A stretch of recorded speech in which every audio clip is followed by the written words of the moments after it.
Sir नमस्कार। Sir क्या नाम है आपका? मेरा नाम कमल सिंह चौहान है। मैं उत्तराखंड बागेश्वर ग्राम किड़ई से हूँ। सर संत रामपाल जी महाराज से आपने नाम दीक्षा कब ली? मेरा आध्यात्मिक जन्म 1 अप्रैल 2014 को हुआ सर। सर संत रामपाल जी महाराज से नाम दीक्षा लेने से पहले आप क्या भक्ति साधनाएं करते थे? सर मैं ब्रह्मा, विष्णु, शिव, हनुमान जी सभी देवी देवताओं की भक्ति किया करता था सर। सर आप ब्रह्मा विष्णु महेश तथा हनुमान जी की भक्ति करते थे, तो आप संत रामपाल जी महाराज की शरण में क्यों आए? सर मैं जब ब्रह्मा विष्णु महेश की भक्ति किया करता था तो मैं बहुत एक्सीडेंट होती थी मेरी, और मेरा भाई बहुत बिगड़ा हुआ था, और मेरी मम्मी के अंदर भूत था, और घर में बहुत क्लेश हुआ करते थे, और मेरा छाती भी टेढ़ी थी और हाथ में भी हड्डियां निकली हुई थी। मैं बहुत ज़्यादा परेशान था, मानसिक रूप से भी बहुत परेशान था मैं, और मतलब हालत बहुत मेरी ख़राब थी। और कई बार तो ये लगता था कि मैं भक्ति छोड़ ही दूँ, मतलब भक्ति करने की इच्छा नहीं करती थी। इतना भक्ति करते हुए घर में मतलब हमेशा झगड़ा हुआ करता था, और मतलब सुख नाम का चीज़ ही नहीं था घर में। तो संत रामपाल जी महाराज की शरण में आप कैसे आए? मैं संत रामपाल जी महाराज के चरणों में, मेरे मामा जी हैं खुशहाल सिंह मेहता जी, उन्होंने मेरे को ये इसके बारे में 2012 में जब पुस्तक भेजी थी, तो उस टाइम मैंने केवल संत रामपाल जी महाराज का फोटो देखा था। तो मैंने उसमें 2-3 पेज पढ़ी थी, तो उसमें एक चीज़ लिखा हुआ है उस पुस्तक में, ज्ञानगंगा पुस्तक में, कि जो पीवे कड़वा पानी 70 जन्म कुत्ते की जानी। तो ये चीज़ मुझे बहुत प्रभावित किया। और उसमें एक और चीज़ लिखा है, जो मतलब मीट मांस खाता है उसकी मतलब बहुत बुरी हालत होती है, इस प्रकार की लिखी थी। तो अब मैं अपने जहाँ पर रहता था वहाँ पर एक अंकल थे, तो वह शराब बहुत पिया करते थे, तो अपने मतलब घर वालों को बहुत मारते थे। तो वह देखकर मुझे बहुत मतलब अच्छा नहीं लगता था, दुख होता था। और एक और चीज़ मैं, जैसे उसमें एक और चीज़ लिखा हुआ है ज्ञानगंगा पुस्तक में, दहेज लेना महाअपराध है, मतलब दहेज नहीं लेना चाहिए, इससे क्या क्या प्रॉब्लम होती है उसमें लिखा हुआ है। इस वक्त मतलब सरकार एक पहल चला रही है, मिशन चला रही है कि बेटी बचाओ बेटी पढ़ाओ। जब बेटी बचेगी ही नहीं, कैसे पढ़ेगी? दहेज के कारण बहुत सारी बेटियों को मार दिया जाता है। उसके बाद ये ज्ञान मुझे बहुत अच्छा लगा, उसमें जो लिखा था दहेज लेना मतलब गलत है, इस प्रकार का लिखा था, क्योंकि हम हर दिन न्यूज़पेपर में देखा करते थे कि हर बेटियों को मार दिया जाता है दहेज के कारण। तो मैं जब अपने मामा जी के पास गया, तो उन्होंने ये ज्ञान समझाया, तो मुझे तो थोड़ा अच्छा ही लगा। फिर उसके बाद मैंने टीवी में सत्संग देखा संत रामपाल जी का, तो बहुत अच्छा लगा। फिर उसके बाद हम आश्रम गए संत रामपाल जी का। वहाँ पर हमने जब क्या बोलते हैं सब व्यवस्थाएं देखी, बहुत अच्छा व्यवस्था था वहाँ पर। और सबसे पहले मैं ये बताना चाह रहा हूँ कि मुझे पहले उल्टियाँ हुआ करती थी। संत रामपाल जी महाराज के चरणों में आने से पहले बहुत उल्टियाँ हुआ करती थी। मैं बस से भी डरता था, मतलब उसमें चढ़ने से भी।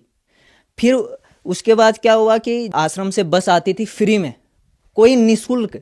जो लोग कहते हैं कि पैसे लिए जाते हैं, ऐसा कुछ नहीं था, निःशुल्क हर चीज़ था वहाँ पर। फिर जैसे ही मैं गाड़ी में बैठा, तो उसके बाद मैंने खाली मन मन में ही बोला कि मुझे बहुत उल्टियाँ होती हैं, इस प्रकार का बोला कि मतलब आप कैसे इसमें चढ़ूँ इस बस में। तो फिर उसके बाद मुझे नींद आ गई बस में। फिर जैसे मैं आश्रम के बाहर उतरा, तो फिर जैसे मैं अंदर गया, तो मतलब वहाँ सब व्यवस्थाएं देखी मैंने, बहुत अच्छा लगा, आश्रम भी देखा। फिर उसके बाद हम नामदान स्थल में गए, तो उन्होंने जो नियम पढ़ाए, रियली में नियम बहुत अच्छे थे। तो फिर मैंने नामदान ले लिया, मेरे पिताजी और मैंने। फिर उसके बाद हम वहाँ पर संत रामपाल जी हमारा आशीर्वाद दे रहे थे, तो मैं वहाँ पर गया। और मैं एक चीज़ और बताना चाहूँगा कि भक्ति से पहले मुझे बहुत गुस्सा आया करता था, बहुत ज़्यादा। घर वाले भी बहुत परेशान थे, और मैं खुद परेशान था। मुझे कई बार लगता था कि मैं मतलब क्या बोलते हैं, जीने की इच्छा नहीं करती थी गुस्से की वजह से। और फिर जैसे ही संत रामपाल जी महाराज ने इस दास के ऊपर मतलब हाथ रखा, ऐसा लगा कि कितने किलो टन मतलब वजन हट गए। ऐसा मुझे पहला मतलब वहाँ पर ही लाभ हुआ संत रामपाल जी महाराज के चरणों में। सर संत रामपाल जी महाराज से आपने नाम दीक्षा ली और आपका गुस्सा जैसे दूर हो गया हो, इसके अलावा अन्य कोई लाभ आपको प्राप्त हुए? सर अन्य लाभ ये है कि मुझे 6 महीने पहले की बात है, मेरी पहले नस चढ़ा करती थी मतलब पैर में, और सभी जानते हैं नस चढ़ने में कितनी बुरी हालत होती है। मेरे हफ्ते में 3 दिन नस चढ़ जाती थी, और मैं उससे बहुत परेशान था, मतलब संत रामपाल जी महाराज के चरणों में आने से पहले। और जैसे ही मैंने भक्ति ली, उसके बाद क्या बोलते हैं, मेरा नस जैसे ही चढ़ा, फिर उसके बाद बेहोश हो गया मैं, मतलब मेरे पैर में नस चढ़ गई थी और सभी जानते हैं कि नस चढ़ने से कितनी बुरी हालत होती है। तो हफ्ते में 3 दिन मेरी नस चढ़ जाती थी। एक तो उस चीज़ से परेशान था, तो संत रामपाल जी महाराज के चरणों में आने के बाद मेरा ये नस जो चढ़ती थी पैर में वह ठीक हो गया।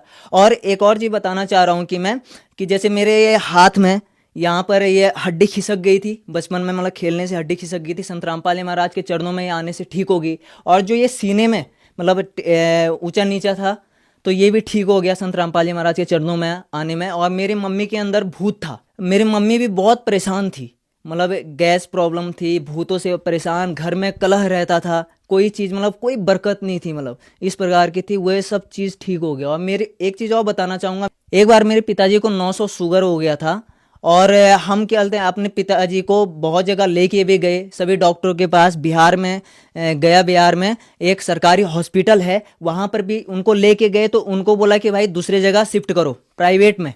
तो गया मैं, एक एम्स हॉस्पिटल है तो वहाँ पर ले जाया गया। तो उन डॉक्टर ने भी बोला कि भाई ये कोमा में जाएंगे, क्योंकि आप सभी जानते हैं 70 से 140 के बीच शुगर होता है और कहाँ 900 चला जाए तो वह तो मरने के कगार में होता है।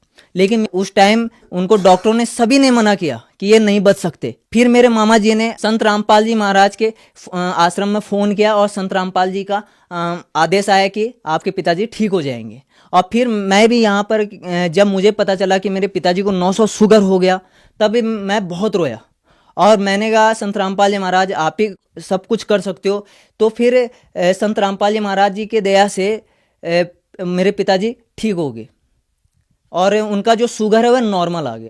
सर, संत रामपाल जी महाराज से अगर किसी को जुड़ना है तो उसे क्या करना होगा? सर, संत रामपाल जी महाराज से अगर जुड़ना है तो आप चैनलों में सत्संग आते हैं, उसमें पट्टी दी हुई रहती है, नीचे पट्टी आती है, उसमें नंबर दिए हुए हैं। उन नंबरों से अपने नज़दीकी नामदान केंद्रों के बारे में पता करें और नाम दीक्षा ले और अपना मनुष्य जीवन सफल करें। धन्यवाद सर। सर नमस्कार।